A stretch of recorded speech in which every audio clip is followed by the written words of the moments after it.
go. What's up? From the day I surrendered my life to the King, knew I would fight for the kingdom. Answer the call when he ring. It'll be the best news that you heard. Yo, okay, so I'm in the car. I'm about to go to the gym. I'm reading the word though, and I'll make it real quick. I'm in 1 Peter chapter 2, verses 7 and 8, right? Mostly 8, but I'll read 7 to give a little bit of context. So, here we go. Verse 7.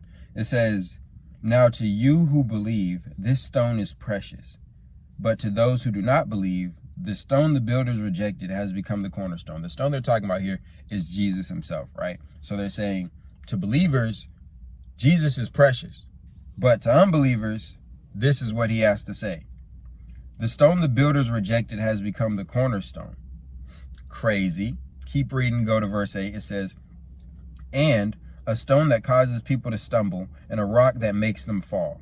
They stumble because they disobey the message, which is also what they were destined for." Sheesh. So listen. So they're saying, for believers, you realize how precious Jesus is, right? But for unbelievers, you don't realize how precious he is. You have rejected him, you've rejected him, not realizing he's exactly what you need, right? That's crazy. But then, and there's some more I could go into there, but I'm going to leave it. I'm going to go on down to verse 8, where it says, where is it at? Where it says, they stumble because they disobey the message, right? Which is also what they were destined for. That's crazy. You're disobeying your destiny. That's crazy. By not following the word, you're disobeying your destiny. And this isn't just targeted at unbelievers, right? Of course, that's what they're talking about here, but it's also targeted at Christians who are lukewarm, who aren't doing what the word says, right? I know what it's like to be there. I've been there. I've been on fire for God, and then I've had moments where I'm like, yo, I'm struggling to even want to read my Bible, just being so for real. Like, I've been going through that recently. Like, it's not like, oh, this was years ago. Like, no, this is recent. And so what I'm doing right here is to help myself a lot. You know, like, I hope it helps others as well. That's always what I'm trying to do. I wish I could help others. But at the end of the day, it's like, I can't help anybody else till I help me. And so how can I help me? Is I can jump into this word and do what I need to do, but I got to put it on camera here, let y'all hear this crazy word, these bars that God really spitting, like that Peter's really spitting right here. And I say God because the word is God breathed. And so basically what that means is that everything that's written in the word was ultimately orchestrated by the Lord. Basically, best way to explain it is, of course, humans wrote it. Of course, people wrote it, but the Lord was moving through his Holy Spirit, through all of these people, to help bring together this word into such a cohesive piece of literature. It's crazy. But anyways, my fault. But yeah, like, I was just reading, and when I got to 8, and it said, they stumble because they disobey the message, which is also what they were destined for. Like, bro, you're struggling in your life so much because you're disobeying your destiny. That's crazy. No, that's crazy. Like, when you really think about it, like, how can you disobey your destiny? Like, you're disobeying what you were created to do.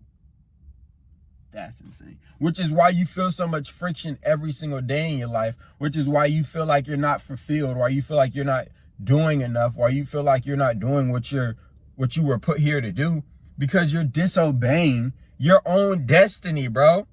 I know people are like, well, if it's my destiny, how can I disobey it? If this is what I was created to do, if this is what I was meant to do, then how can I disobey it? How can I miss out on it?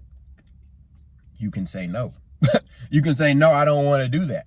This is what God has laid out for you. This is what he says, hey, look, this is what I want for you. But God is such a loving God. He's going to give you a choice. He's not going to make you do it. He said, hey, look, this is the destiny. This is the life I have planned for you. Just come follow me, and you'll have all these things. But you got to choose to follow him, right? I mean, you can't just be like, oh, well, I'm going to figure it out my own way.